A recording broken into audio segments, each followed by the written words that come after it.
How's it going, everybody? This is Dave Meltzer. We're going to the next 2 hours talking pro wrestling. We got Bryan Alvarez, of course, the Figure 4 here with us. And today, no guests tonight because we've had guests on almost every show. And of course, we've been off for the last 2 weeks due to SummerSlam and the Pride pay-per-view last weekend. So there's been a lot going on, so much to talk about. So you can call us at 1-800-878-PLAY. We do got a couple of lines open, so you can jump on board, and we'll start taking calls in just a couple of minutes. I guess we can start with... We'll start with the wedding. Bryan! Yeah? The wedding was Monday night, and did a big overrun rating, but... it couldn't save the show's rating. I mean, the show rating has to be considered a disappointment. I mean, even more than the wedding. I think that we should probably start with the Toronto fans and SmackDown. It was a very unique atmosphere. And do you think that, I mean, the one thing I think it's really becoming clear is that the Bradshaw thing as champion, which we talked about before, right when it happened, it's not the right guy. Well, I think the thing also with Bradshaw is, if you're going to go with Bradshaw, then at the very least, you need to push him as like a top guy. You know what I mean? Like a serious main event contender. Even if he's the wrong guy, at least try. The stuff that they're doing with him right now, like, I laugh, and I sit there and I laugh at him with his neck brace on and his cowboy hat on top of the neck brace, and I laugh at his promos, but I'm laughing at the world champion, and I don't think they understand it. It's a totally different thing. You would never see Randy Orton in a neck brace with a cowboy hat on top of his head, or Hunter. You never see Hunter wearing something like that. And I think it's one of the reasons why people kind of take the Raw side so much more seriously than the SmackDown side, because SmackDown really is, it's like WCW, it's like Thunder. It's something that you watch it and you laugh, and some weeks the show is so miserable, and some weeks it's funny. But when it's all over with, you're like, what was the point of that show? I don't care about anybody, and, the Bradshaw thing, it's just, he's a mid-card clown, and the mid-card clown should not be holding a world title. He's a good mid-card clown, I think. Yeah, I mean, like I said, I laugh. Yeah. I laugh when he cuts his promos and when he does interviews and everything, but why should I be laughing at the world champion? Yeah. Edge was injured last night in Salt Lake City. We don't know the details as far as, what the injury was. It sounded like he landed on his hip and back very early in a match with Chris Jericho, and they had to stop the match. He will not be wrestling tonight in Stockton. That is really all we've heard. And as far as we don't know the seriousness of it, but I know that last night the feeling was it was a pretty serious injury. The fear was it was a serious injury, and I feel sorry for him because he's coming off of the neck surgery. As soon as he came back, he broke his hand, then he hurt his foot. Tough business for him, for everyone. What? You know who I feel sorry for? Who? I feel sorry for him. I feel sorry. I feel really sorry for Chavo. Chavo Guerrero got a concussion, fairly major concussion on Tuesday night, taking that shooting star press from Billy Kidman. I haven't heard. Have you heard anything as far as how long he will be out? No, but I think Edge is a more serious problem. But the thing with Edge is when you're thrown into the ring, it's mostly your own doing how you land. So getting hurt on something like that, I can't really. I mean, maybe it was Jericho's fault. I doubt it. But the thing with Chavo was Billy Kidman has screwed that move up so many times. Well, I have a feeling that he will not be doing that move anymore. I don't think he should ever do that move again as long as he lives. I think he should be banned from doing it. And it made me so mad when I heard about that because he screws that move up so many times that... Well, you saw it, didn't you? Yeah, and it was just a matter of time before somebody got hurt. It was basically it. And he should have stopped long before he hurt somebody, but that's what happens. The thing that scared me about it is he was out for several minutes. And I mean, think about this. Of all the fights that we've seen, and we see people take these horrible punches and kicks, right? And I mean, even Yuki Kondo with Silva, it's he was out. But I mean, he got up. Yeah. I mean, he was up a minute or two later, And he was up and you could tell he was still groggy leaving the ring. But he was up. But he was up. I mean, yeah. Chavo was out. Yeah. For minutes. And that's scary, and, there were a lot of scared people there, when you have that kind of injury. TNA, of course, will be going to monthly pay-per-view starting on November the 7th. The last Wednesday night pay-per-view will be a week from this coming Wednesday, September the 8th, with Jeff Jarrett and Jeff Hardy. And, the decision, we've talked about it many, many times on this show, and certainly in newsletters even more. There's no question it's a decision that had to be made because they're losing a lot of money, and this will, if nothing else, it will slow down the losses. I tell you what, with TNA... now they've been on TV for several months, and I don't feel that they've gained any momentum from the TV, and the TV is bad TV. I mean, when I watch the show, I don't feel insulted at all, which I used to feel a lot of times watching TNA in the early days, or sometimes when watching WWE, including parts of Monday Night Show, a lot of Monday Night Show even. But there's nothing that's hooking you. The guys, they don't have that star with the charisma to take them anywhere, and they're not going to spend the money for the few guys out there who possibly could do it that are free agents. And, there's not a big audience for B-level wrestling. It's a tough thing. They don't need huge success on a monthly pay-per-view to break even on that pay-per-view, but I don't, it's the same thing we've been saying since TNA started, and it's been well over 2 years now. I don't know how they make money on this game. Well, the thing is, like you said, I can tolerate the TV. It's very, very toleratable, but it's nothing. But when you miss it, you don't feel like, there's nothing that says, like on Monday night, and I mean, maybe this is just, tradition of so many years. But Monday I wake up and it's like 6 o'clock's coming, which is the time I watch Raw because of being on the West Coast and watching the satellite feed. But it's like, 5:30 comes, it's Raw. On Friday, it's kind of like I'm working, I'm doing things, and I got to run downstairs and watch Impact, but it's not like, I'm not sitting there with my notebook and my phone ready to call people if something happens. It's sort of like I'm just kind of watching it, whereas with Raw, it's like a big deal, even when the show isn't good. I think part of it is that Raw's been on at the same time for so many years, because I still forget to tape Impact sometimes. But I think the important thing is, like, a few weeks ago, I taped the wrong channel and I didn't get Raw, and it was like a major emergency. Like, I called like 50 people trying to see who taped the show so I could get a copy of it. It was the one with the Iron Man match, so there was that. But last week, I taped the wrong channel for TNA, and it's like I didn't even care. You need to learn to program a VCR. Well, there is that, too. But, I totally didn't care. Well, I shouldn't say that, because I've done that on SmackDown a couple of times, too. That's right. That's right. Once when you were there. Mm-hmm. Yeah, that's right. No, that wasn't my fault. Remember? They switched the channel on us. Oh, sure. You know that. I do. Yeah. But, I mean, it's not like I haven't done it, because I have. I've screwed up on taping SmackDown before. Yeah, but if you miss, like, Raw, you care, and if you miss TNA Impact, you really don't care. The other part of that is I don't think I've gone out on a Monday night and missed Raw. I can't even remember. Yeah. I'll go out on Thursday, no problem. But Monday? And see, part of the thing is, like, I think it's too early to judge, because right now the TV that TNA has is built for a specific purpose, and that is to hype up a pay-per-view every single Wednesday. And the pay-per-views on Wednesday are so packed and insane because I think that they feel that they have to give people their money's worth. And in reality, if they can do like 4 weeks of decent building TV to lead to a pay-per-view, I think that things will be a lot better. But the core problem is still that their top guy is Jeff Jarrett, who nobody outside the Jarrett family cares about. Okay, but now here's the problem, though.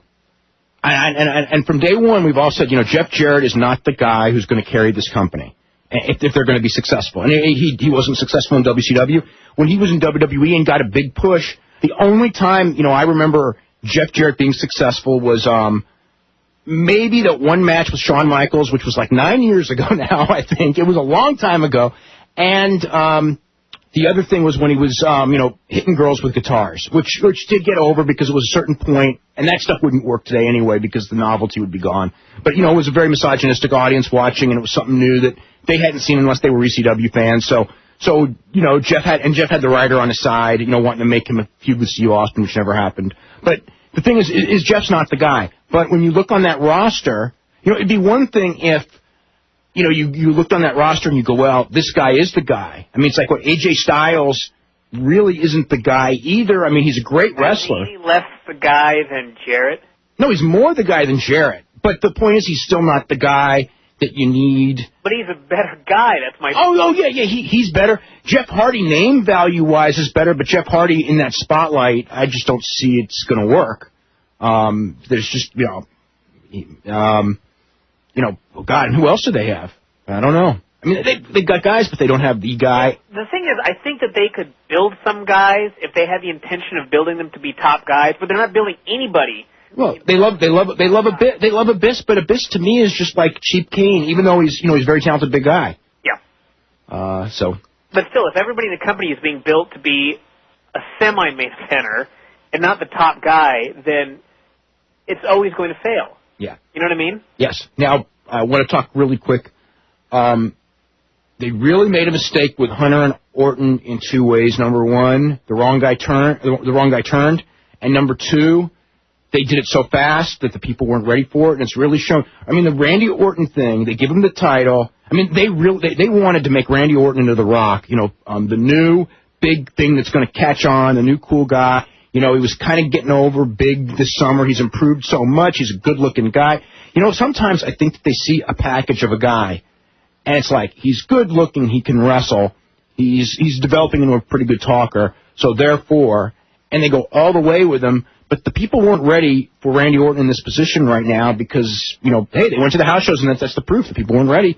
And now, now they got to figure out a way to force it and make it work.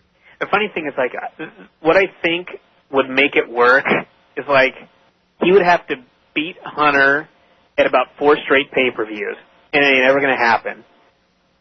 And they're doing it on the pay-per-view September 12th. It boggled my mind when I heard they were doing the singles match on Monday night. I figured they'd do a 3-way with Benoit, just because you hold the singles match off for a long time. They're doing it now. And I was thinking, like, okay, if they're doing that now, what do we got for WrestleMania? Yeah. And they've already done the turn. I mean, that tease of that turn would have made a great story all through football season. And then as soon as, like, football season's over, you do the turn. It was like their one ready-made thing, and they blew it. Yeah, exactly. And the only thing I can think, which would also be stupid, but they've already done enough stupid things that what can you do, is if Hunter beat him and then Orton just chased him for 8 months.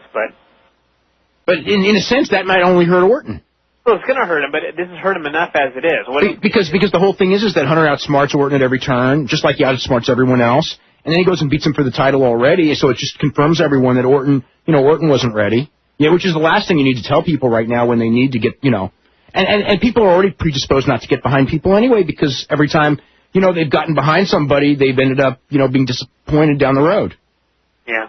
So. Well, they dug themselves into a hole, and I don't know how they get out of it. Yep. Plus. The only thing I could think is you start all over again. Yeah.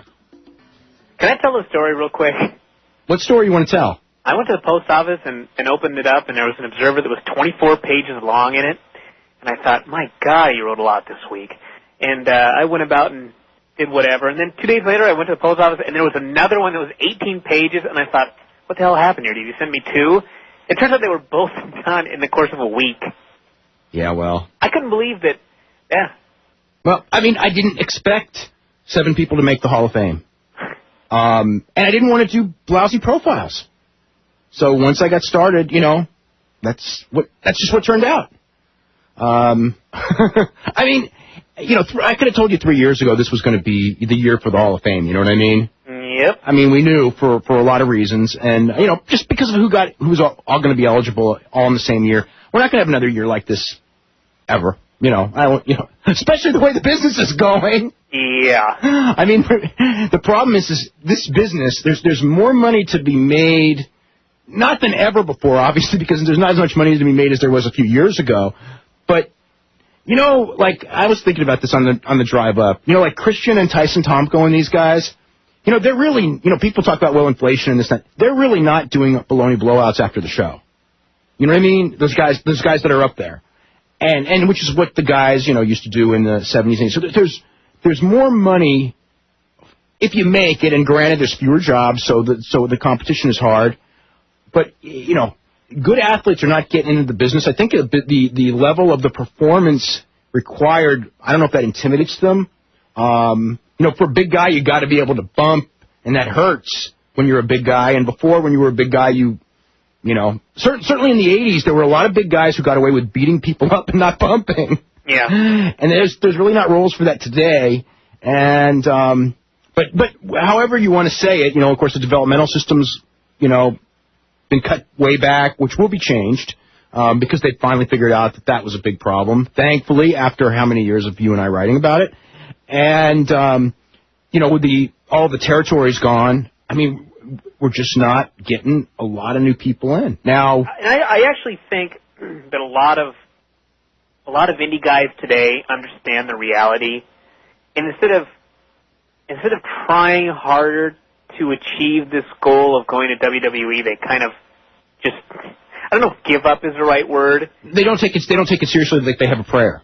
Yeah, they understand where they're going to be, which means they don't really have to do anything, if that makes any sense. Because if you go to a lot of indie shows now, you see guys that are in worse shape in the ring than some people in the crowd. And constantly. I've been to some indie shows of late. And the fact that these guys are allowed in the ring kind of sets a standard for everybody else. And even like 5 years ago, I think a lot of indie guys set their goals as being like a WWF super. Okay, but you know what it was also 5 years ago? I think a lot of them thought, I can hook up with ECW, make a name there, then go on to WCW or WWE, and there's all these WCW jobs, and they saw all these jobs available and new talent constantly being brought in. And now it's the same old guys in WWE week in and week out, and occasionally a new guy comes in, usually doesn't get much of a push.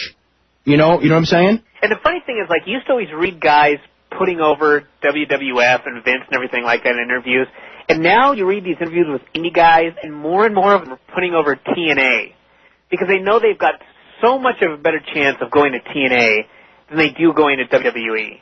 And that's because TNA really will put almost anybody on TV. Yeah, well, that's not necessarily true, but it's easier. It's much easier. It's easier because you don't have to have the big size where in WWE they really want, the certain... in WWE, they want a look, and they think that they can teach you to wrestle, which very often is very flawed, but that is the mentality. Whereas in TNA, they're looking for guys who can work, but, or they're just looking for guys who can work and get over and do... Well, they're really not. I mean, the X Division kind of there for that, but they really don't want guys doing nothing but spots. I don't think they really want that as much as it's what's available to them. Yeah. And they know they need some X Division stuff. But all that, everything goes in cycles. And clearly the high flying and the big moves and everything, 4 or 5 years ago was a real big deal when it was new to a lot of people and everybody talked about those moves. And now, you clearly need personality. I think that's what people want more, and so many guys are lacking it. Yeah. So, anyway, there's info on the website, www.wrestlingobserver.com, on how to get both the Observer and Figure 4 Weekly. And you'll be glad. Most of the people who call on the show, I think, get it. And we were going to start in New York with Jeffrey. Jeffrey, what's going on? Hey, what's going on, guys? Not too much. Not sure if you watched any of the judo or the wrestling at the Olympics. I saw very little judo and very little. There wasn't a lot of wrestling on TV. I tried to watch all of it, but not that much of it aired. Well, a lot of it was on, I think, Bravo and CNBC, but most of it aired. Most of the good stuff was on Yesterday and Freestyle. Mm-hmm. I had a personal question for you guys. I mean, I try to watch because I have some friends who do judo and stuff, so I try to watch some of that stuff. But after watching MMA and watching straight competition like that, it's kind of like it's almost numbing. It's not as exciting as it. I mean, do you foresee MMA ever being allowed to in the Olympics? Yeah. Not in the short term. I mean, 20 years from now, who knows if it gets big enough. I think that you're going to have to get past a certain stigma, but I wouldn't, now that MMA is starting to get accepted in the United States and Japan, I wouldn't rule out that, who knows what's going to happen with the Olympics, but 20 years from now, yeah, I could see it. Right now, I don't see it in 8 years or 12 years, though. Aren't they going to put pancration in the Olympics? It's been talked about, but then the rules were they didn't want anyone hitting anyone, and it was almost like a Taekwondo thing, which I did watch. Unfortunately, I don't want to say unfortunately, but I watched some Taekwondo, and it's got nothing to do with fighting. It's, a weird game of tag, it looks like to me. Yeah. But, I tell you what, I think that the MMA is going to doom, even though it probably was doomed anyway, the real pro wrestling. Because I think that people who might have watched real pro wrestling are into MMA, and the real pro wrestling is going to feel so watered down. Because wrestling, the sport... Talking about the promotion Real Pro Wrestling. The promotion Real Pro Wrestling, right. Okay. The sport of wrestling, as opposed to the entertainment form of wrestling, it's just never been a big spectator sport. And, yeah, it's getting some press right now because it's the Olympics. But, the Olympics are ending now, and no one's going to hear about any of these guys, for for years now. Especially if K.L. Sanderson retires, then there's no stars. So, don't know. But yeah, I know what you're saying. Like the judo, I used to enjoy watching judo more 20 years ago too, because it was kind of unique. And now it's just like you feel like that they should be doing more, right? Yeah. Yeah. Yeah, it's kind of it feels kind of just watered down MMA almost. Yeah. Other question. My other question is, I look at a guy like Alexandre, can't say his name. Carlin? Carlin, yeah. Carlin, yeah. And like Llewellyn Gardner, and those guys are just amazing. I think. I mean, what do you guys think about if they were to enter like Pride or something? If it was 6 or 7 years ago when the thing was in its infancy, they would destroy everyone just because they were just so big and tough. But now where you've got all these cross-training guys, I don't know how good they would do because they're going to have to learn how to, avoid punches. I mean, if they learned the technique of avoiding punches and they were not afraid of getting hit, I mean, let's face it, Randy Couture is a dominant fighter, and they're much better wrestlers, both of them. Much better, in a different league from Randy Couture. So, if that were to happen, but, Carlin's retired, so, it's not going to happen. And Roulon... Even if he wasn't retired, he's in such shape now. Well, he's had a lot of injuries and everything. Roulon Gardner's going to get offers. I don't know if he's going to take it or not, but he'll get offers, and, we'll see. I think it would be a feather in the cap if UFC could sign him, but... again, I don't know. They don't have, he would be a heavyweight, him against Frank Mir. Doesn't sound like an exciting fight to me, though. And Frank Mir's probably going to submit him because, Roulon doesn't know avoiding submissions, and Frank Mir's a hell of a submission guy. So, I don't know. I heard WWE is actually thinking of, just a rumor, I think, of signing, get his name from... Gaber. Yeah. Ibrahim, yeah. They're very interested in him. Yes, I was actually on the phone with Bryan, and we, I don't know if people know this, but we very rarely talk except on this show. But we talked on Thursday night when at about 1:45 a.m. when Karam Gaber Ibrahim was wrestling, and he was one impressive specimen. Yes. Yeah. He did gymnastics when he won. I was impressed with that. Yeah. He was the guy in the Olympics. He was the best wrestler. I was reading some stuff from some people who were there, and it was the pretty much consensus he was the best wrestler in either style, in any weight. He was the star of the Olympics. He's 211-pounder from Egypt. WWE's known about him for years. Very interested in him. Probably won't... that kind of makes me laugh when I hear something like that. Okay, tell me why. Amateur wrestler in Egypt that they know all about. Well, that's because no clue who's in Ohio Valley. They know. No, but okay. They have a clue about Ohio Valley, and they want to bring in the guys who look like Karam. I guess that's true. I mean, look at him. He looks like the guys that they have in Ohio Valley. Other than he's 10 times the athlete of all of them put together, and which doesn't guarantee that he'd make a great pro wrestler. But boy, when I saw him, the wheels started spinning in my head of angle after angle and angle after angle, which they will never do. And storyline after storyline, and it was like, oh my God, this is so easy. Not if they can get him. Yeah. Which Egypt wants him to defend that title in 2008. He's. Well, I think the fact that he's mentioned WWE and he hasn't just blown it off. Oh no. He said he'll think about it. Yeah, that's a very good sign. He's been to shows. Yeah. Not in Egypt either. They're going to offer him some money.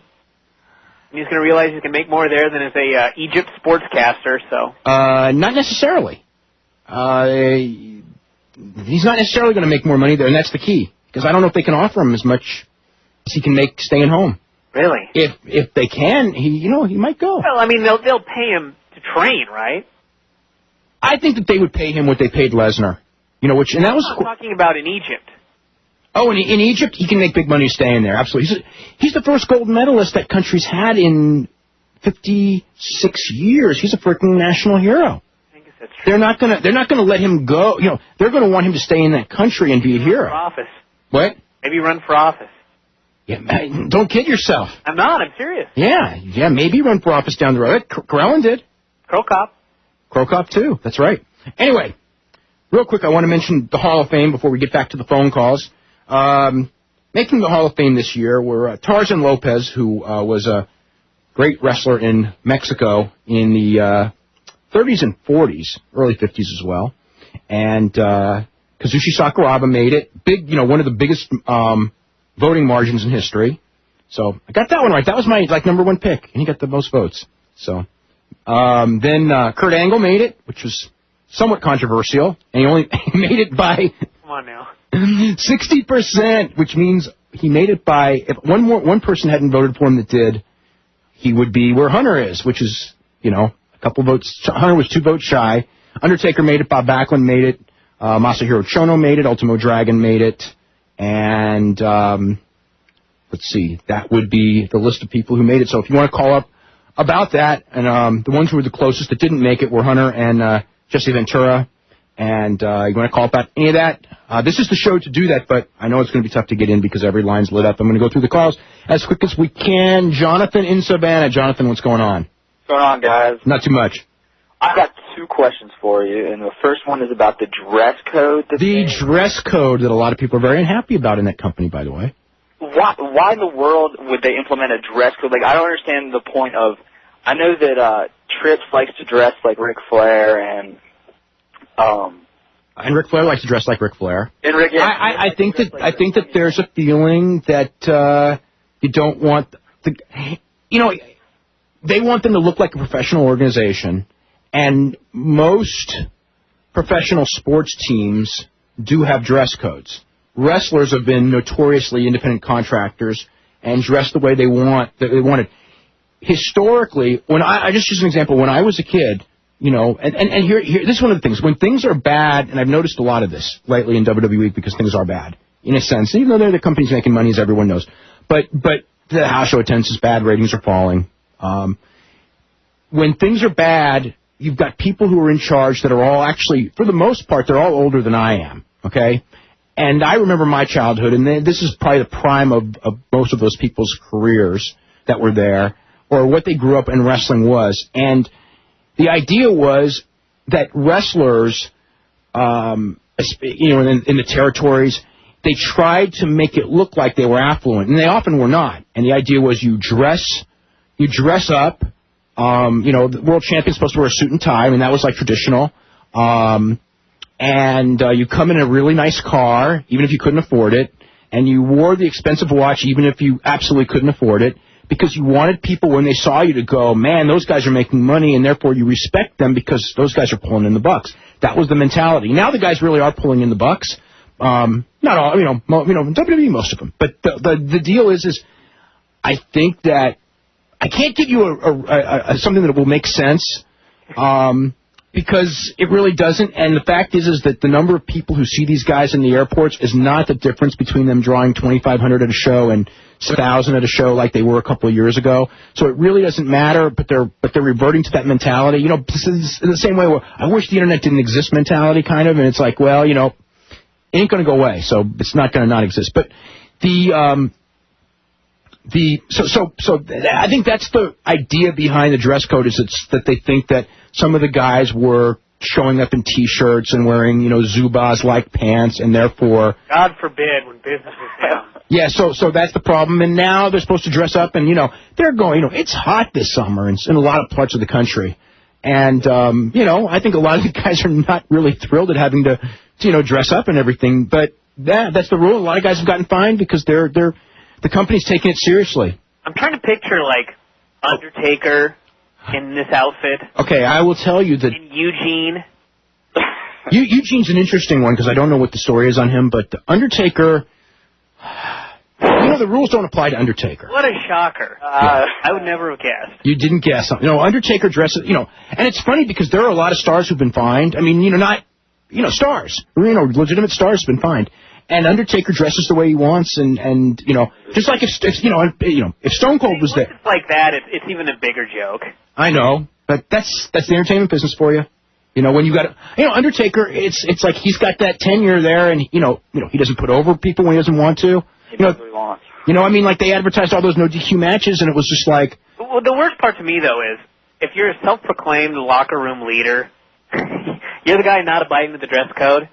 That's nice. Yeah, isn't it though? Yeah. My other question, actually, I have two more. I just thought about it when I want to ask, but my other question is about the Divas contest and also the Tough Enough thing. Oh yes. About why are they spending all of this money? Although I know it's allotted, where it's like I think it's $250 per year. It's divided up over 4 years or whatever. Yes. But why spend all that money on those people when they probably spend that money, when they really look at it, on people that could write wrestling? That money probably needs to go maybe into hiring writers. Yes. I mean, I know that. But who are they going to hire as writers? I mean, put it this way: nobody is not writing WWE because they're great writers and they're not being offered enough money to come. Nobody. It's just a question of who they pick to write and what they want the shows to be that the writers are writing for, and the type of people they hire as writers without the wrestling background, and even the ones who have wrestling background, because half of them have good wrestling backgrounds, but they want a certain show, and that's what they're getting what they want. It really doesn't matter who's writing. You know what I mean? No, because it's Vince's show. Yeah, you could hire Shakespeare or somebody, a legendary writer. It wouldn't make any difference. Well, Shakespeare wouldn't know how to run it. Shakespeare might not know how to put together a long-term angle. Well, the point is, no matter who it is, Vince is going to go, well, I want this wedding. I want fart jokes. Yeah, and you're screwed. Yeah. But, no, I mean, as far as the $1 Million Tough Enough, it scares me for so many reasons, because the poor guy that wins is going to be, I mean, the biggest thing after he wins is you're going to have the guys trying to make him quit because they're going to be mad at him for making all that money. You're going to have the fans on his case because they're going to know how much money he's making and know he doesn't deserve it. I mean, that poor guy, I mean, he ain't going to last the 4 years unless he's Mark Henry, and it's just like, hey, you can't get me to quit no matter what you do. Yeah. But I think that they saw reality shows were hot on television, and they thought that, I know it's the end of the trend. I can't wait for this reality show trend to end, by the way, because it's just like killed quality program. I know there's not, but it's killed television to me, because everyone's trying to come up with these ideas just because, American Idol worked so big and a couple of the other ones, Survivor. But it's like the next big thing isn't copying the old thing. Television's always been like this too.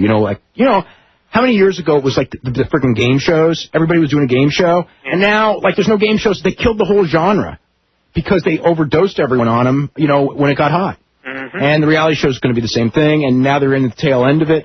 The Divas thing has been a total disaster. I like Tough Enough, as everyone knows, but I don't like Tough Enough in the middle of SmackDown. I don't think it's a good idea. And I think the big complaint everybody had about SmackDown was you're exposing the business by showing that anybody can do a moonsault, that sort of thing.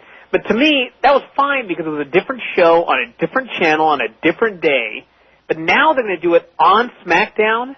Yeah. And to me, it's even worse. Plus, I mean, if you look at the ratings for Tough Enough, they never touched SmackDown. No. So you're going to put a low-rated, crappy show in the middle of SmackDown? Yep. Below a 3. Yep. Well, there you go. Anything else, Jonathan? Yeah, my last question is, when is The Rock's contract up? Well, his contract was actually up this month, but I don't know if he's renewed or not, but the fact he was just on TV makes me think that, he's renewed. My question I was going to ask you is, do you think, that's what I don't know, would he renew like a long-term contract, or would you think he would try to sign, I don't know how. All the leverage was in his court, but I think... Like a one-time, like instead of signing like an actual like long-term, like a... I don't know. In fact, it's something else. But with Rock, I mean, the one thing Rock understands is that as long as he's under contract to WWE, when his movie comes out, he gets all that free TV time on all those shows. And it's got to help his movie somewhat. And, he's not knocking him dead as a box office star, nor is he flopping. He's right in the middle. And when you're in the middle, you don't want to lose any, you know what I'm saying? You don't want to lose something that you got. So it's beneficial for Rock to have an affiliation with WWE. And, I mean, you can tell. And again, Rock on Monday, I don't even think it was good for the show. I mean, and I'm a big Rock fan, but that was just bad stuff. But, generally, you can tell, even on Monday, the guy goes out there and enjoys himself. I'm sure he enjoys that more than the acting, and he says it. So, whenever they're in L.A. or Miami, what the heck? He likes it. It's fun. It's celebrity on the show. I just wish he wouldn't say some of the things he said, like, oh, I haven't been watching this stuff. I don't know if that was smart. I'm going to go to Alan in Florida. Alan, what's going on? How's it going? Going pretty good. Great. I heard a rumor that... Those were scary. Nope, go ahead.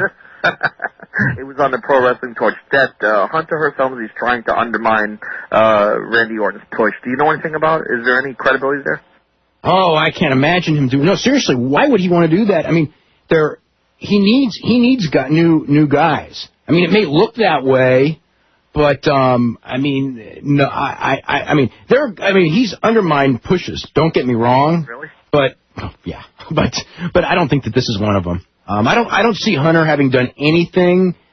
When I look at how Randy Orton's being booked, that looks the slightest bit malicious. I mean, it has not worked out exactly the way they wanted it, and for reasons that I could have seen. But at the same time, it's not hard when you watch this stuff to see something, someone maliciously being buried. And Randy Orton has been anything but buried. He has been, taken care of better than anyone on that roster in the last couple of months. So no.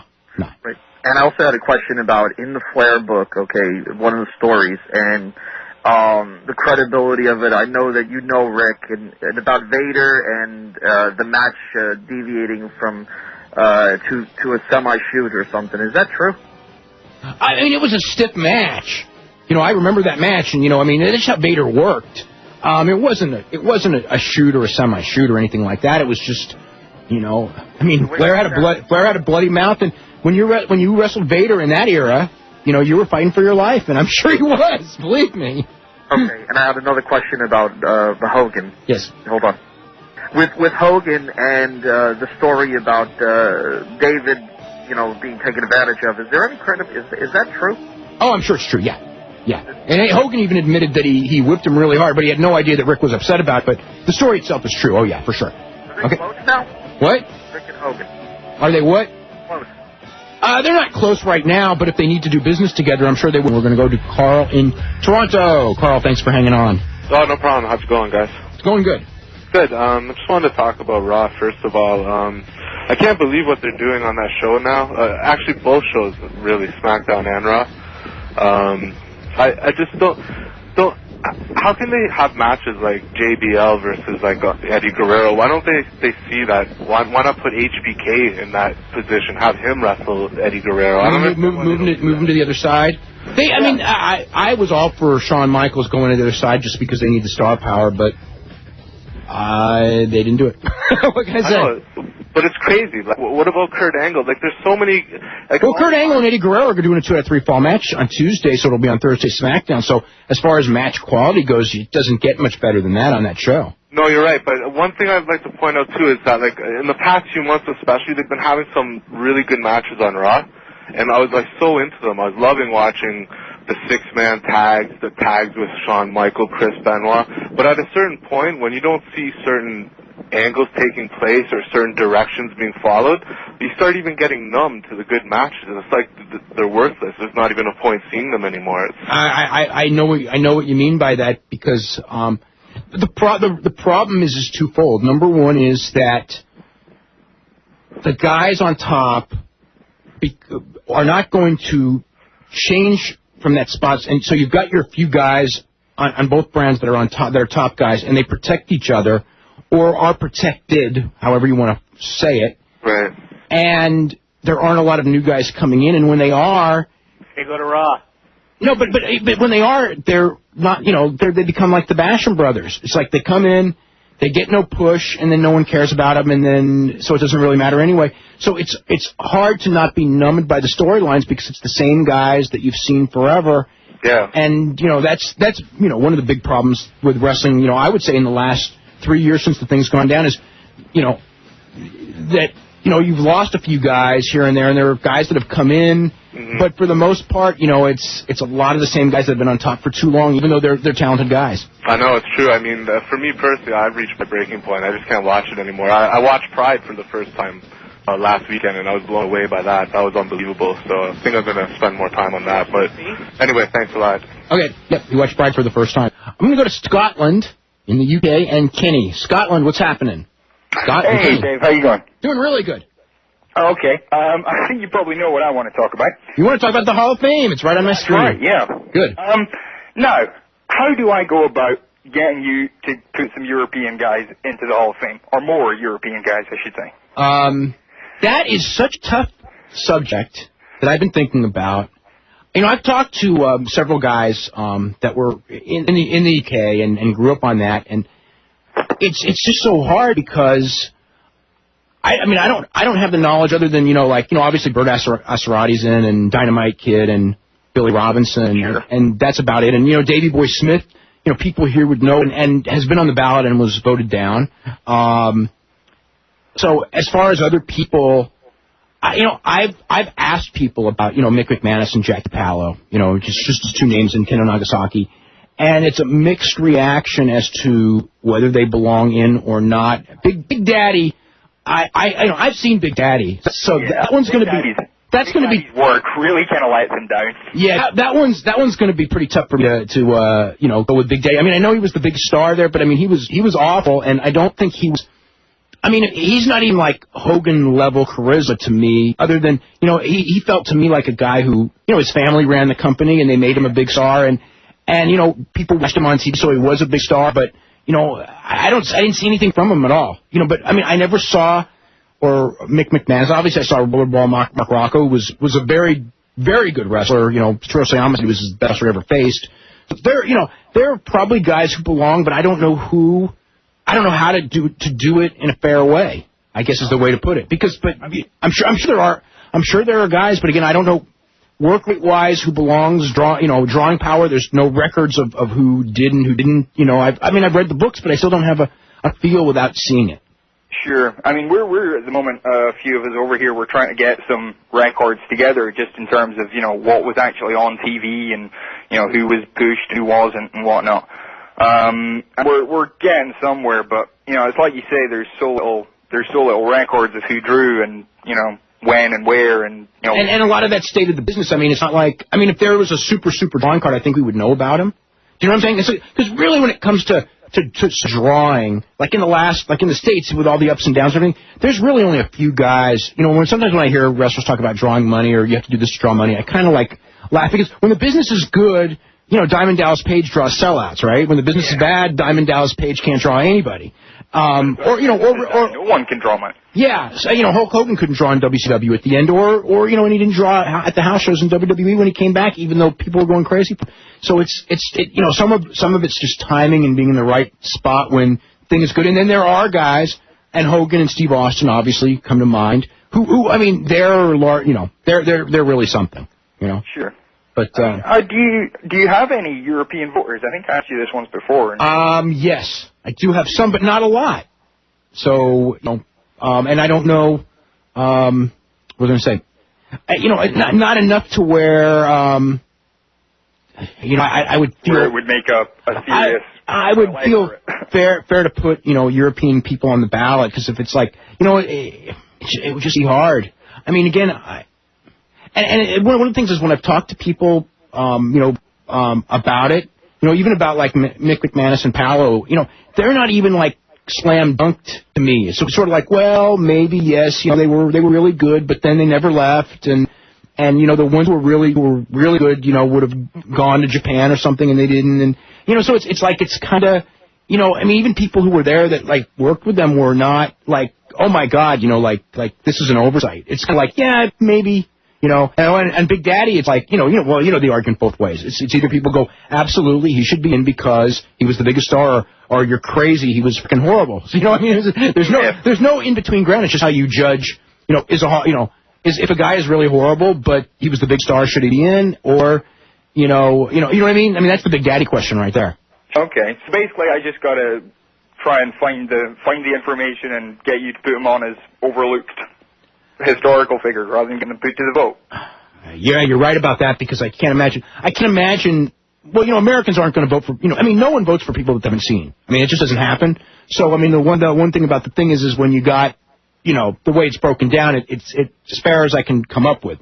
But for England, even if we had a lot of people from England, let's say, voting, the problem is you also have to have been fans for 20 years or so to see a lot of these guys in there, because how many of the current British fans, so to speak, actually saw McManus and those guys in their prime. I mean, I get, and I'm sure there's some, but I don't know how many. Yeah, I mean the older fans are kind of starting to die out now. I mean, Paolo and McManus.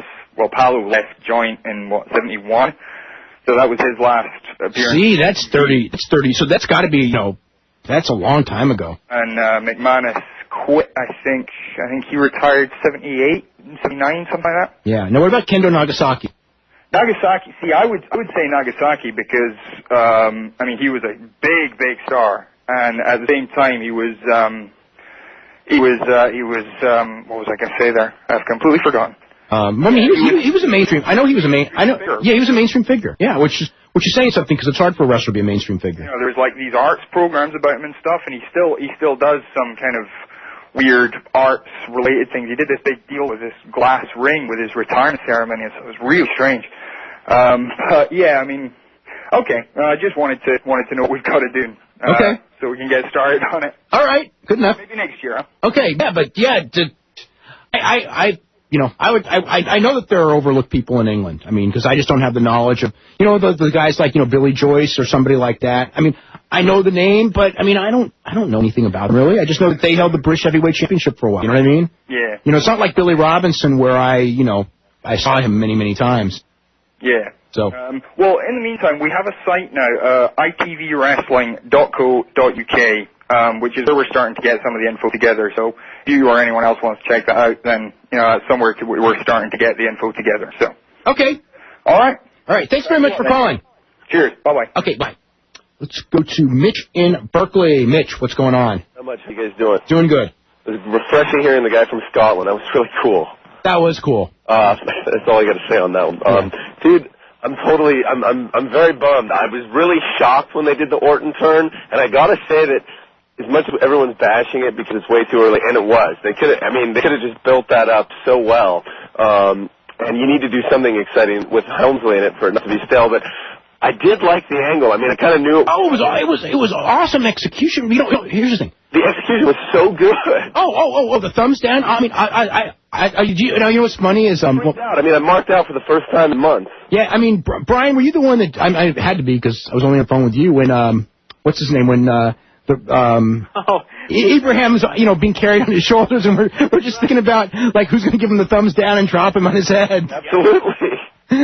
Yeah, no, that was the thumbs down thing was fantastic. It's just there were 6 months of great tension or 3 months of great tension. Right, absolutely. That they can't do it now.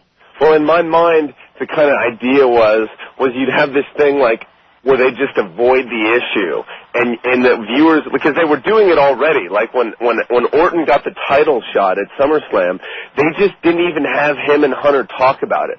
Like they didn't have them, you know what I mean, in the same frame. They just kind of left it alone. Yeah. And I was like, they're going to do this and just make it seem kind of mysterious for a little bit, or until they figure out what the hell they're going to do. And my kind of hope was fuck, if they brought back the Great American Bash title, they could bring back War Games, and they could do let Evolution have one last kind of big hurrah.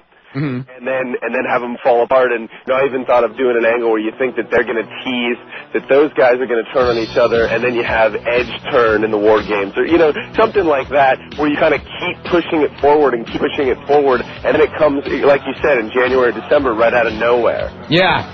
So they're not doing it.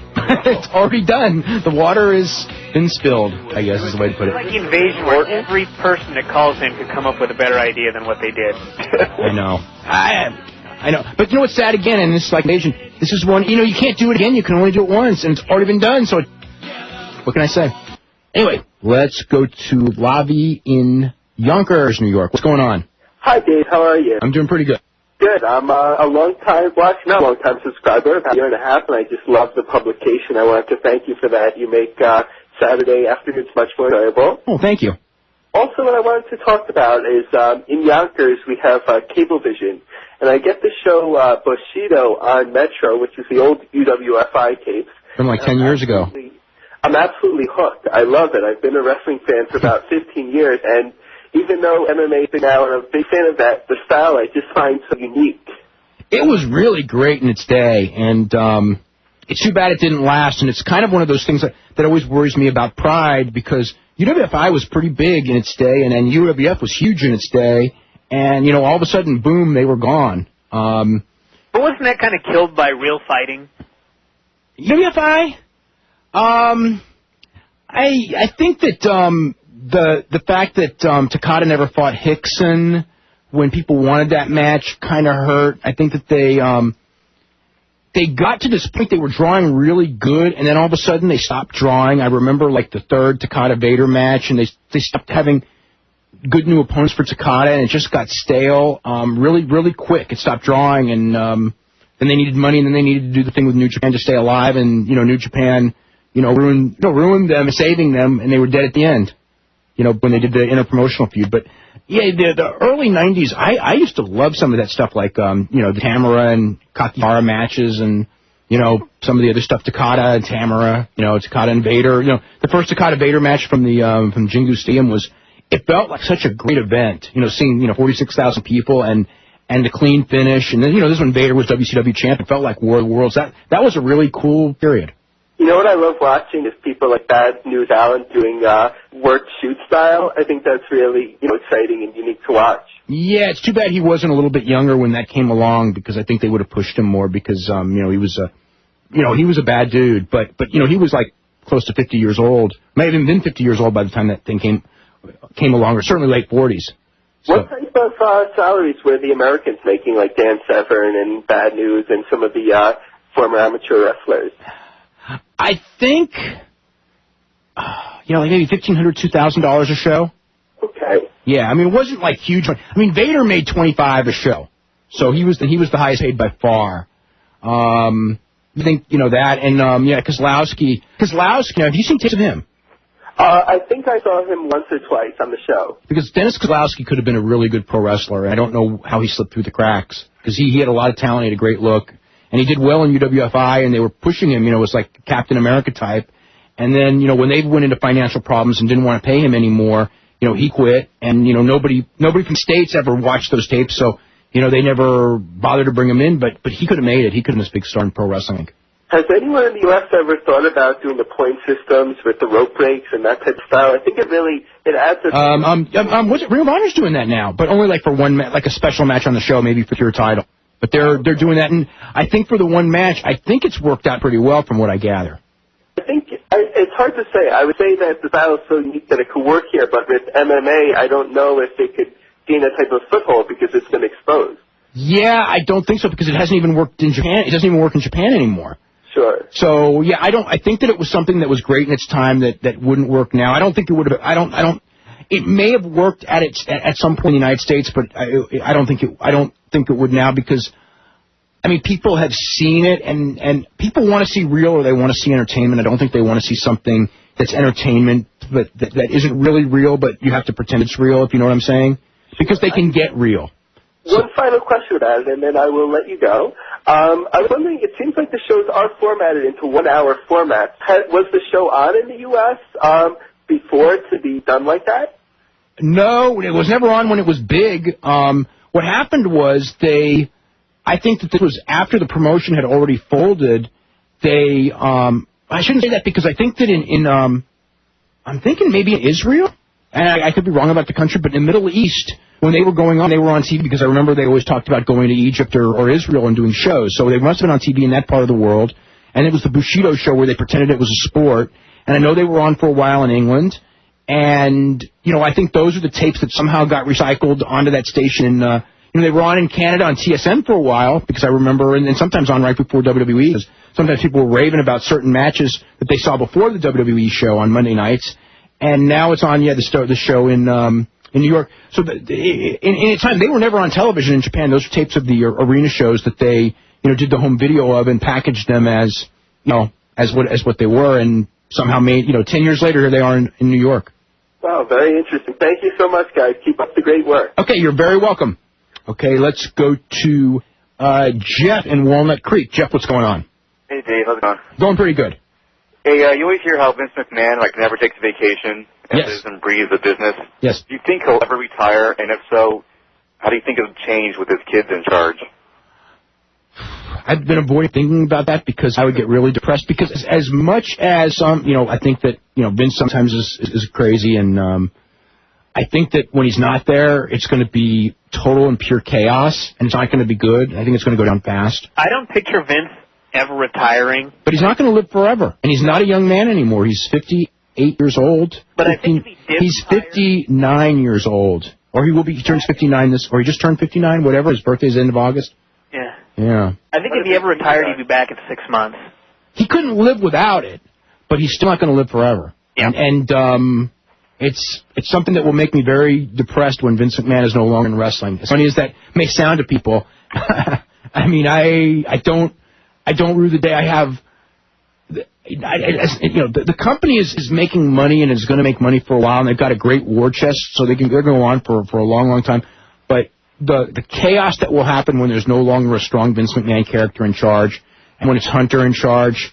I mean, Hunter's a smart guy, but Vince is a unique guy. He's just such a unique person. I mean, in any sport, I don't think there's a sport or a form of entertainment where one person, and there probably is, but that I know of, where one person is so important to what it is and what it, especially on a worldwide basis now, because most of the wrestling in most countries, except for Mexico and to an extent Japan, it's kind of dead. It's not like it's Vince McMahon's wrestling, and that's the wrestling they see in Afghanistan probably, and Europe and everywhere in the world, and when that thing goes down or ceases to be entertaining, I don't know. When it becomes when it becomes a big fight for power, I just hope that when it becomes a big fight for power, whoever wins the fight is a really smart guy and really hip, because boy, it could go down fast. Think it would remain a big man territory?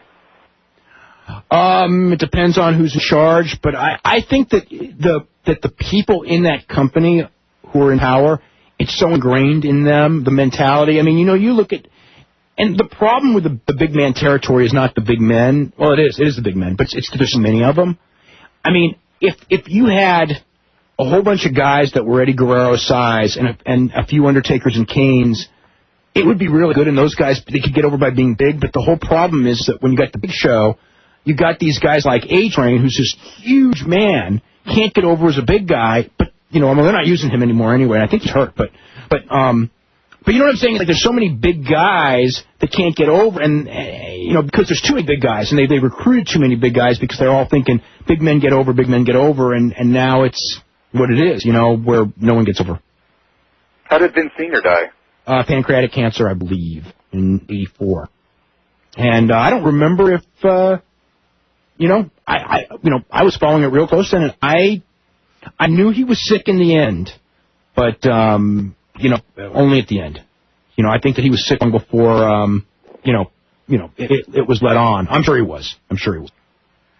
All right, thanks, guys. Okay, you're very welcome. Hey, Mitch, I'm going to get back to you. What's going on? Hey, how you doing? Doing okay. You left me hanging. I'm going to turn on the Observer Live. Yeah. I'm just kidding. I just wanted to say that I thought it was terrible that you do that huge Orton angle, and then the following week, if that's supposed to be the most important thing, you have The Rock come out and just totally do a dog and pony show. Like, why wasn't that at the top of the show? I mean, why wasn't that the focal point? Because they had The Rock there, and he probably wanted to leave early. And they wanted to get the Divas thing out of the way, I'm sure, because... Wanted to get it out of the way by going 30 minutes? Well, that's how long The Rock took. I mean, and I got to tell you, I'm done with The Rock. I'm sick of him. I'm sure they keep him around because, he's a star and it's kind of good for their ratings and it's a big thing. No, it's usually good. I'll tell you what, though. They would have gotten a big rating for that show if they'd spent a week saying The Rock's going to be there this week, even though it's still going to be a horrible show. They didn't do that, and so they didn't. I don't think that maybe it's just habit. What, that they don't advertise Rock being there? It's insane. No, not that. Maybe it's just habit that whenever they're in a town that he's in, we'll just put him on just for the hell of it. But they knew this one several days in advance. They just decided not to advertise it, and I don't know why. Yeah, it's ridiculous. Yeah. And I just don't know. I mean, if I was The Rock, well, I can't say if I was The Rock. Nobody knows unless they... Rock's living in a different world than us. I just want to say that it seems to me that the cool thing would have been to do, of course, you know, the egos are so huge, would be, you know what, you just did a big turn, you know, can I sit this one out? Let's put the emphasis on something else, you know? I just thought that he came in and it was just pure grandstanding. His humor's not really that funny to me anymore. Man, look who he was working with. They were trying to use him to get over this flop of an angle, and he didn't save it. When he was misogynistic, and he was, you know, if I was one of those chicks, I mean, I don't know what they tell them ahead of time. Do you know? I don't think they tell them anything. They sure look like they don't have a clue. Yeah, they sure, I mean, they're just like whatever. I mean, the things he said to them was completely offensive. Yeah. But that's their, you know, I think that they know. I think when they signed up, they kind of knew, you know, hey, you know, you've got to wear a bikini on TV every week for, like, you know, until you're eliminated. You know, you're already not being taken too seriously. It's like going on Howard Stern being Julia Roberts and trying not to get involved in any of the dirt, or going on a reality show and trying to be like a Buddhist or something. Yeah. But anyways, the whole thing just bums me out, and I know SummerSlam didn't bother you as much as it did me, but I'm no longer buying WWE pay-per-views. I'm going to read the report, and if it's good, I'll get the replay. Otherwise, I'm going to buy them down the road on VHS or something. All right. Well, that's where I'm at. Okay, well. What do you think is going on after Unforgiven? Where do you see the Raw brand in the next 2 months? I don't even know what's going on at Unforgiven other than the 2 matches. Are you going to be there tomorrow night? I'm going to watch it on TV. I can't go to a Raw. There's too much going on here on Monday's finishing up the Observer. Gotcha. Okay? Thanks, you guys. Okay, you're very welcome. We're going to go to James in Clarksville, Tennessee. James, what's going on? Hi, how's it going? Going good. Can you tell me what's going on with Shelton Benjamin and Christian? Christian and Shelton Benjamin, of course, were both injured, and they're both recovered. Shelton Benjamin's been back for 2 weeks, but has not appeared on Raw. I wouldn't be surprised to see both of them on Raw Monday. Christian started wrestling back the other night. I think he started Friday night. And so they're on tour right now, both of them. They're in Stockton tonight, which is the night, you know, right before San Francisco, which is where Raw is. So they'll both be in San Francisco tomorrow. And I would think it's, you know, time to debut both of them. They probably haven't debuted Shelton because they had all that other stuff going on Monday and just didn't have room for him, hopefully. Hopefully they're going to do something with him when he comes back. What do they do with him now, though? That's a good question. I'm wondering, are they going to do the same thing with Ron Killings? I mean, Shelton Benjamin that they did with Ron Killings? I mean, which was nothing. Yeah, I mean, they didn't do anything with Ron Killings. They made a joke out of him and then dropped him.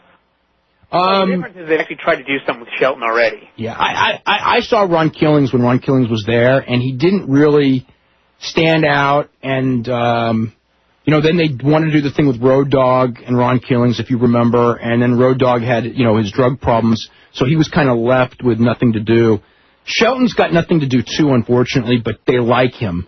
I mean, you know, he's not in danger. I can't imagine him being in any danger of losing his job because you know, he's a good athlete and all that. At the same time, you know, if you look at the guys who he would be working with to get higher on the card, you know, you would have, you know, Orton has turned, so he won't be working with him. Hunter is working with Orton. You know, Ric Flair, I don't see Ric Flair and Shelton Benjamin. You know, they worked on one pay-per-view. I don't see them going back to that. And Batista, you know, is going to be with Ric Flair for a while. No. I mean, he'll probably going to work a lot with Chris Benoit right now, I'm thinking. So there's no top heel for Shelton to work with. I guess they could do something with, but Kane's got Shawn Michaels. So, you know, I can't think they're going to go with Kane either. So, you know, I see the numbers game kind of working against them unless they hook something with Christian. But Christian, well, with Edge being out, then Christian's probably going to go back in the slot with Jericho to renew that feud because they're going with Jericho and Edge, unless Edge had hurt that bad and they don't have to do that. So, you know, everything's in a state of flux right now. I don't see a lot of good stuff for Shelton Benjamin right now. I have to ask what's up with Matt Hardy's Samoan family member. Oh, Skulu is going to be Matt Hardy's Samoan. They're doing a thing tomorrow night on Raw.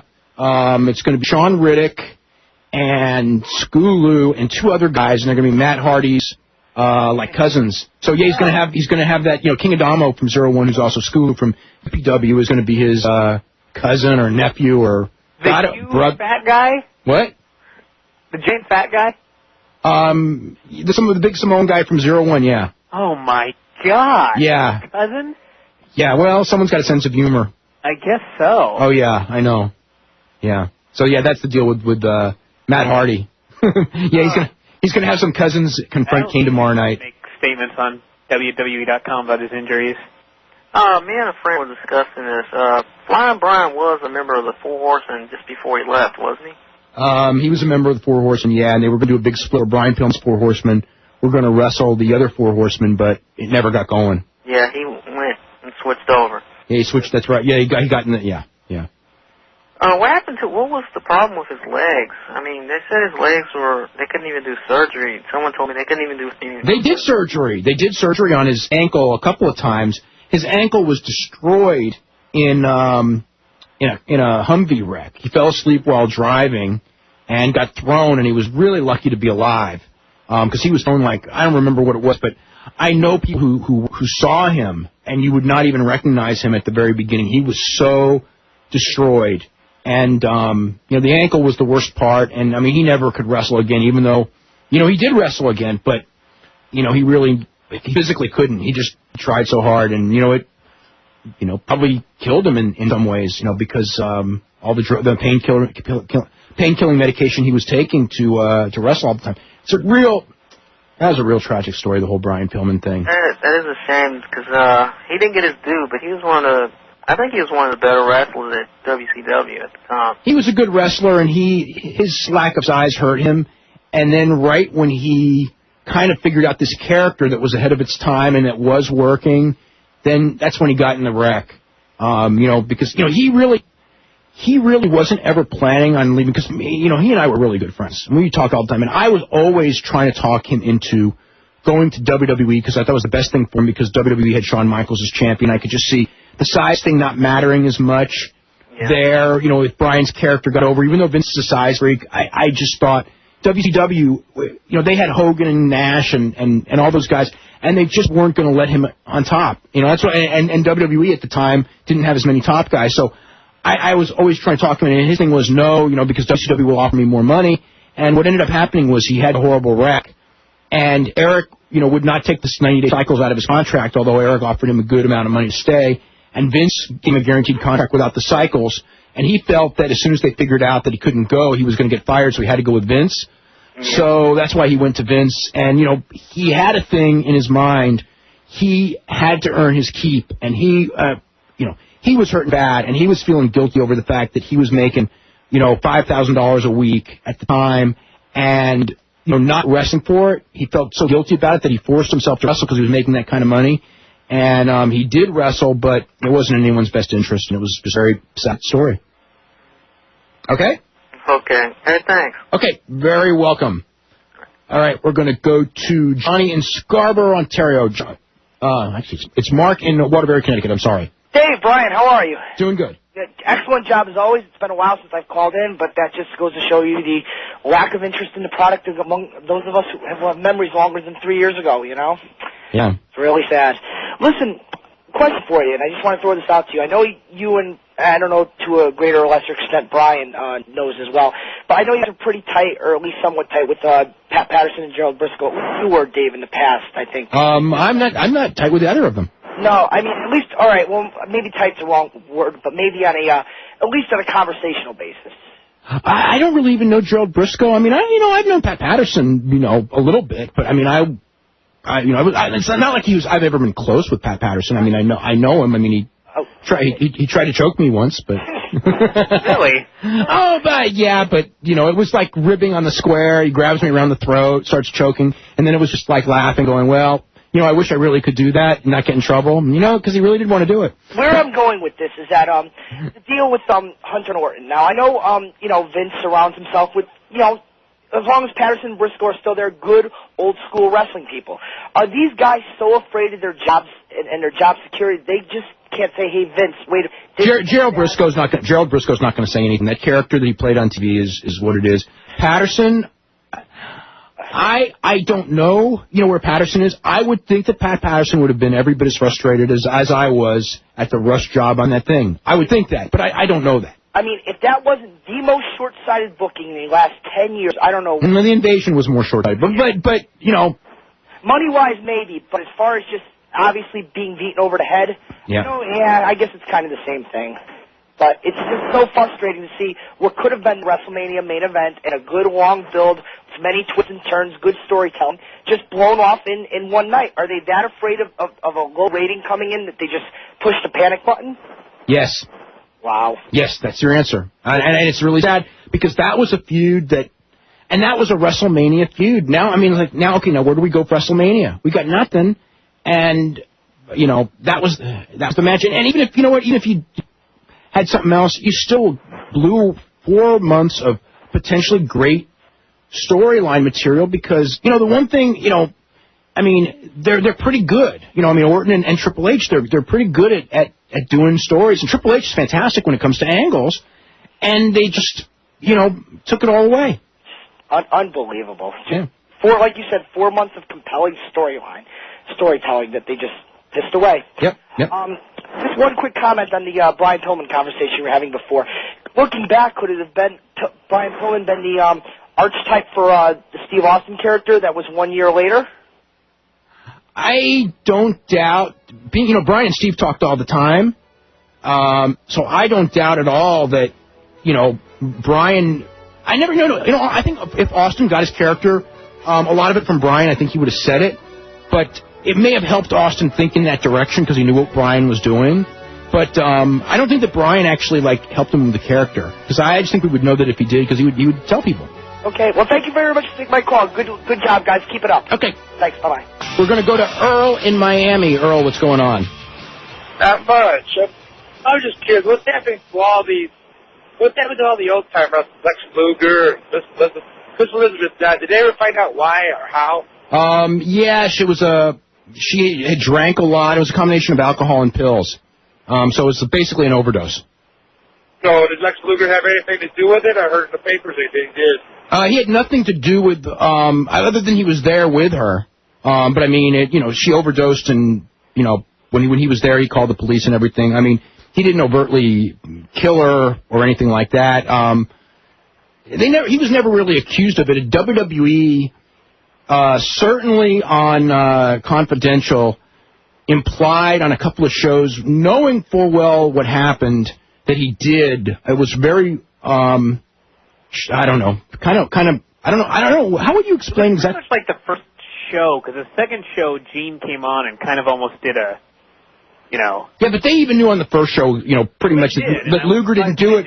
But there was a quote in one of the papers. We don't know if it's murder or something. There was a quote, and the way they did that whole thing, it was, it implied something if you watch the show that maybe Luger killed her, and when they knew it, he didn't, and they put it there clearly to make you think that, and it was really sad actually. Not that Luger deserves sympathy because almost nobody liked him, but.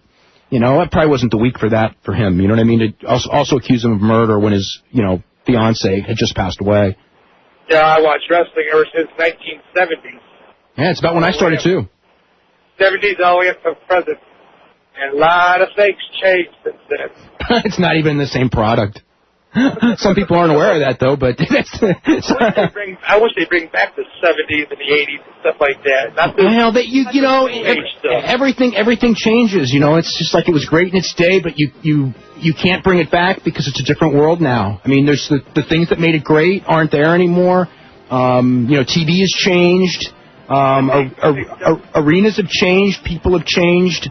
I'm a big fan of what it once was, but it's not going to be that ever again. Wherever it's going to be, I don't know. And you just have to accept that and hope that what we have now gets better. Okay? What's this deal about? Is that the sledgehammer with Triple H? Yeah, I hate that gimmick. It's stupid. Why? What portion with that? It's just stupid. Especially for a guy like Triple H, you should know that. Something like that. It gets a big rise out of people, but it's just. I just find it, it's too, it lacks believability. We got to go. We're out of time, okay? Earl, thanks very much for calling. Thanks, everybody, for calling. We'll be back next week. You're listening to Wrestling Observer Live on the Sports Byline Radio Network.